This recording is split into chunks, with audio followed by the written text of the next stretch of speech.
Okay, so Jim Crawford, we're here. You've just announced your first under-21 squad for a training camp next week. How have your first few months in the job been? What sort of challenges have you faced in picking the squad, given you've had to stay in Ireland yourself and haven't been able to see the majority of the squad, in action physically? Yeah, it's been hectic, that's for sure. With regards monitoring players and keeping in touch with your staff, with umpteen Zoom calls with the staff and ringing players, seeing how they're getting on at their clubs, and watching a lot of games. That's for sure. It's been really hectic. And initially we had that friendly game against Slovenia in September, and the amount of twists and turns with regarding that game, where it was on, it was off.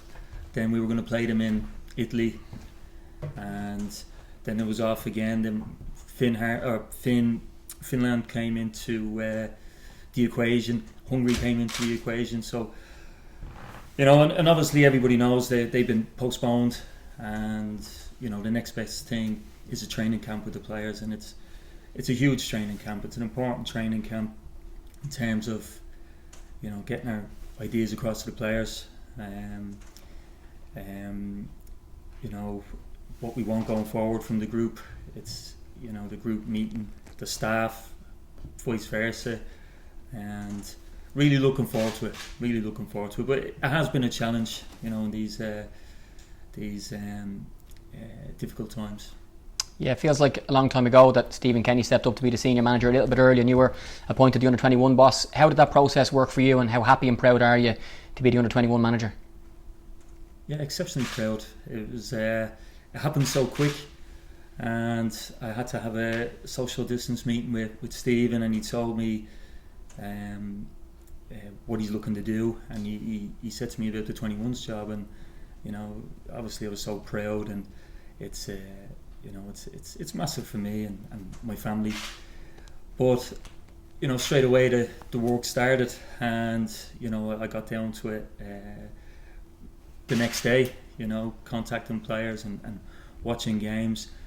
But what I really liked about the whole thing is the continuity between the senior team and the 21s, where we're sort of an extension to the senior staff. Myself, John O'Shea, Alan Reynolds, Renee Gilmartin, Martin Doyle, all part of the technical staff. So we're an extension to the senior group, and I'm looking forward, going forward, working with them, and they can help us, we can help them on many different fronts.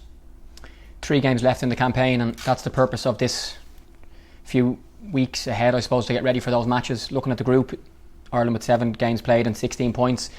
The campaign's been so successful so far. The style of play has been really exciting for all of us to watch, and I'm sure you're hopeful to try and continue that for the last 3 qualifiers.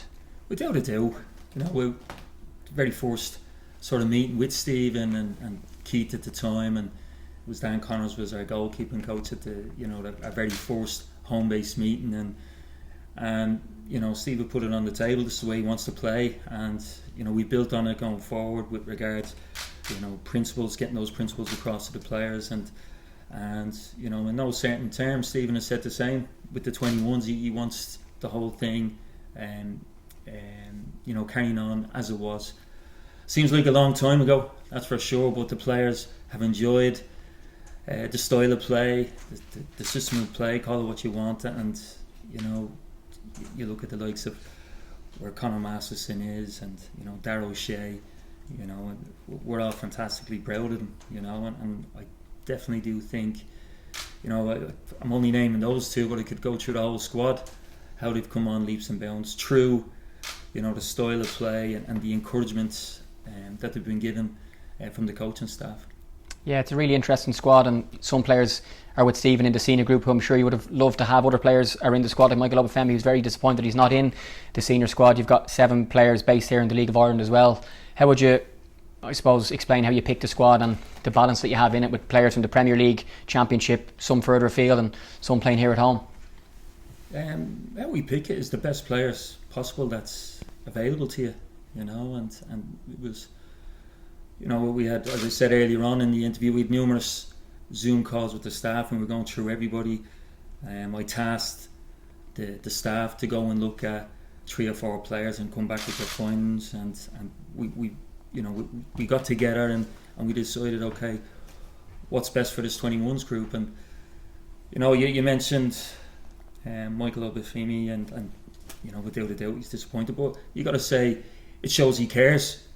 He's a real talent. Delighted to have him in the squad. He's everybody knows he's quick, he's strong, and he'll definitely be a huge asset with the 21s.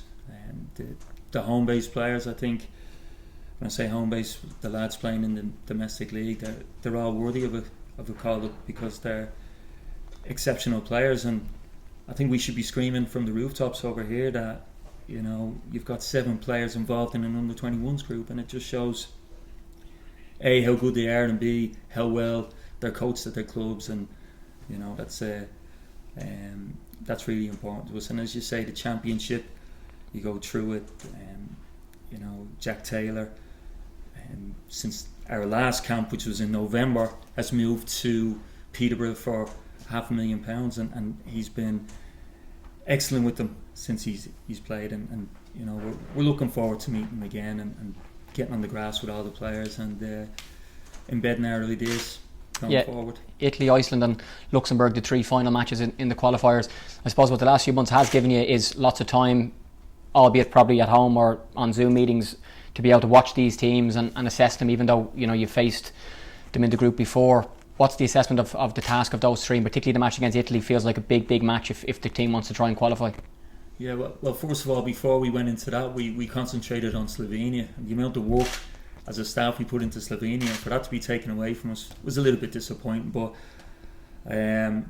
going forward, Italy, they're an exceptional team. They're number 1 seeds in the group. They're full of star-studded players. I think Bastoni played in the Europa League final there the other day for Inter Milan, and that's the calibre of player they have. They also have players in their group such as Moise Keane and Couture with Wolverhampton Wanderers, where they were capped at senior level, so it's no problem for them jumping back down representing their country. So that's the task against Italy. They're world class, and it's another opportunity for us to show Europe and the world how good our players are. Beforehand we played against Brazil, Brazil's under 22 or under 23s team, and for me, with my experience at international football, they were probably the best team I've come up against with, and the lads were fantastic. The Aaron Conleys, the Dara Leahys, and they were fantastic that day. And that, again, going back, I'm only naming 2 players out of everybody who took part in that game were outstanding. So Italy's going to be a serious test. Then you've got Iceland, who, big, physical, well organised team. We know all about them. They've Good Johnson up top. He's a very good centre forward. He's got a lot of midfield players who are they're athletic, they're quick, and they go up and support them quite quickly, where they'll drop off and try to catch you on that counter attack. But it'll be a different game for us, that's for sure, to the Italy one. And last but not least, Luxembourg, they'll provide problems. I've no doubt about it. They'll probably drop deep and be hard to break down. But these are all challenges that will help develop the players, and hopefully will give us an opportunity to go get positive results and qualify for the under-21s finals. Thanks, Shane. Best of luck. Thanks, Amanda.